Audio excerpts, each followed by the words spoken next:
Hi అండి, అందరికీ నమస్తే. వెల్కమ్ టు ఈ అమ్మ చేతి వంట.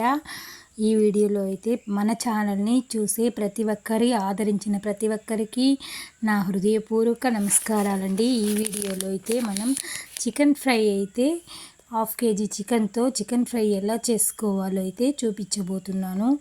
అంతేకాకుండా మామూలుగా చేసే విధానంగా కాకుండా ఈ స్టైల్లో చేస్తే చాలా అంటే చాలా రుచిగా ఉంటుంది. మీ ఇంట్లో వాళ్ళే కాదు, పక్కింట్లో వాళ్ళు కూడా ఈ చికెన్ ఫ్రైకి ఫ్యాన్స్ అయిపోతారు. అంత గుమగుమలాడుతూ చక్కగా ఉంటే వస్తుందండి. ఈ వీడియోని చూస్తూ మీరు కూడా మీ ఇంట్లో తప్పకుండా ఈ రెసిపీని అయితే ట్రై చేయండి. ఇక లేట్ చేసేది ఎందుకు, వీడియోలోకి అయితే వెళ్ళిపోతాము. ఫస్ట్ అయితే ఈ చికెన్ ఫ్రై అయితే ఎంత టేస్టీగా ఉంటుందంటే అంత చాలా రుచిగా అయితే ఉంటుంది. మనం ఇంట్లో చేస్తే ఒక్కరే కావాలంటే కూడా ఈ చికెన్ తినే అంత టేస్టీగా అయితే చికెన్ గుమగుమలాడుతూ ఉంటుంది. ఇలాంటి చికెన్ ఫ్రైకి ఈ వీడియోకి ఎక్కడ స్కిప్ చేయకుండా చిన్న చిన్న టిప్స్తో అయితే ఈ వీడియో చెప్తాను. ఎక్కడ స్కిప్ చేయకుండా చివరి వరకు ఈ వీడియోని అయితే చూడండి.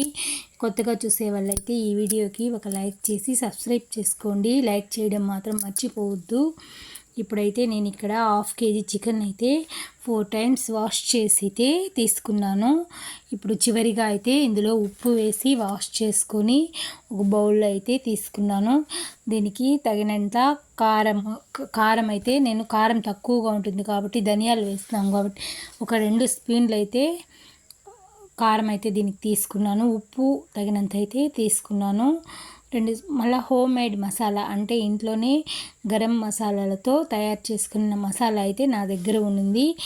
దాన్ని అయితే వేసుకొని అది చాలా స్మెల్గా గుమగుమలాడుతూ అయితే ఉంటుంది. ఈ రెసిపీ అయితే ఇంకొక ఛానల్లో అయితే పెడతాను.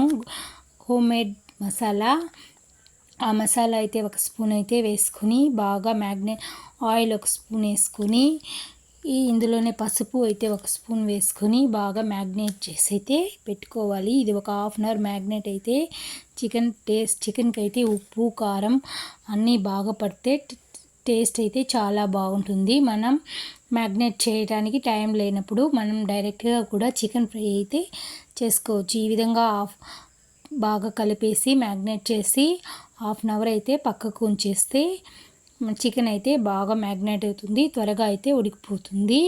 ఇప్పుడు మనం చికెన్ అయితే మ్యాగ్నేట్ చేసేసినాం కాబట్టి ఇప్పుడు 1/2 hour అయిన తర్వాత బాణాలిలో ఒక 4 స్పూన్ల ఆయిల్ అయితే వేసుకొని ఆయిల్ వేడెక్కిన తర్వాత ఆవాలు జీలకర్ర అయితే కొంచెం వేసుకొని అందులోనే ఆనియను అల్లం వెల్లుల్లి పేస్ట్ అయితే కూడా వేసుకోవాలి.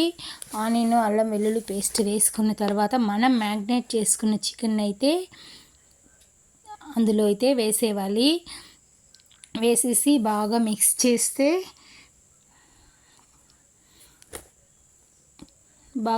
చేస్తే ఇప్పుడైతే మనం ఫుల్ ఫ్లేమ్లో అయితే పెట్టేవాలి. ఫుల్ ఫ్లేమ్లో పెట్టి 5 minutes అయితే ఉడికిస్తే ఆయిల్ అంతా బాగా పైకి వచ్చేస్తుంది. మళ్ళీ తీసి కలిపినామంటే మళ్ళీ 5 minutes మీడియం ఫ్లేమ్లో అయితే ఉంచి చికెన్ అయితే బాగా ఉడికించుకోవాలి. ఇప్పుడైతే చికెన్ అయితే బాగా ఉడికిపోయింది. చికెన్ ఒక 10 minutes ఉడికిన తర్వాత తీసి చూస్తే ఆయిల్ అంతా అయితే పైకి బాగా తేలుతూ ఉంటుంది. ఈ విధంగా అయితే తేలుతూ ఉంటుంది. ఇప్పుడు మనం ఏం చేయాలి అంటే దీనికి మనం కర్రీస్ కావాలంటే ఇందులో కొంచెం టమాటాలు కూడా మిక్సీ చేసి ఇందులో వేసుకున్నామంటే కర్రీ అయితే రెడీ అయిపోతుంది. మనం ఫ్రై చేసుకునేదానికి చికెన్ కావాలి కాబట్టి చికెన్ అయితే బాగా ఫ్రై చేసేదానికి రెడీగా అయిపోతుంది. ఈ చికెన్ని మనం తీసి పక్కన పెట్టుకొని అయితే ఇప్పుడు మనం ఆయిల్ అంతా బాగా బయట వచ్చే కొరకైతే ఉడికించుకున్నాం కదా. ఇప్పుడు మనం ఈ చికెన్ని బాగా తీసి పక్కన ప్లేట్లో పెట్టుకున్నామంటే తిరిగి వాటర్ అంతా లేకుండా ఆయిల్ కూడా లేకుండా చికెన్ తీసి పక్కన పెట్టుకోవాలి. చికెన్ తీసి పక్కన పెట్టుకున్న తర్వాత బాగా చికెన్ ఉడికేదాకా అయితే ఉడికించుకుంటూ ఉండాలి. ఉంటూ చికెన్ అయితే ప్లేట్లో తీసి ఈ విధంగా అయితే వీడియోలో చూపించిన విధంగా అయితే ఆయిల్లో బాగా చికెన్ ఉడుకుతూ ఉంటుంది. ఇందులోనే కారం వేస్తే అయితే ఆయిల్గా పోతుంది కాబట్టి మనం చికెన్ అయితే వేరే ప్లేట్లోకి తీసుకొని ఆయిల్ అయితే దాన్ని సపరేట్ చేసేస్తే చికెన్ ఫ్రైకి అయితే సూపర్ టేస్టీగా అయితే వస్తుంది. ఈ ఆయిల్తో కూడా వేయకుండా చికెన్ తనిగా తీసి పెట్టుకొని ఇప్పుడైతే ఇందులో అయితే టమాటా కర్రీ అయితే టమాటాలు అయితే సాస్ అయితే వేసేస్తున్నాను. టమాటా సాస్ వేస్తే కర్రీ వస్తుంది కాబట్టి రైస్లోకి, ఇడ్లీలోకి, దోశలోకి అయితే కర్రీ యూస్ అవుతుంది. మనం చికెన్ అయితే ఫ్రై చేసుకోవచ్చు. ఇప్పుడైతే చికెన్ తనిగా సపరేట్గా అయితే తీసి పెట్టేసినాను. ఇప్పుడు బాణల్లో ఆయిల్ వేసి మనం తీసి పెట్టిన చికెన్ అయితే వేసేసిన.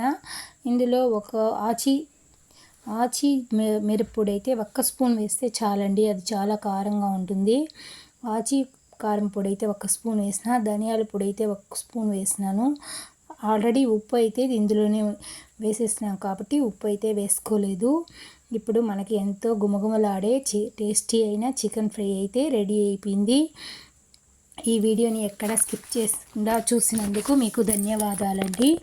ఈ రెసిపీని మీరు కూడా ఇంట్లో ట్రై చేసి చూడండి, సూపర్ టేస్టీగా అయితే వస్తుంది. ఇప్పుడైతే చికెన్ ఫ్రై అయితే రెడీ అయిపోయింది. ఇది రెస్టారెంట్కి మించి సూపర్ టేస్టీగా ఉంటుంది. మరి ఈ రెసిపీ ట్రై చేశాక మీ ఇంట్లో వాళ్ళ కామెంట్స్ ఎలా ఉన్నాయో కామెంట్ చేయండి. మీ ఫీడ్బ్యాక్ని షేర్ చేయండి. మరిన్ని వంటల కోసం, మరిన్ని టేస్టీ అయిన వంటల కోసం మన ఛానల్ని సబ్స్క్రైబ్ చేసుకోండి.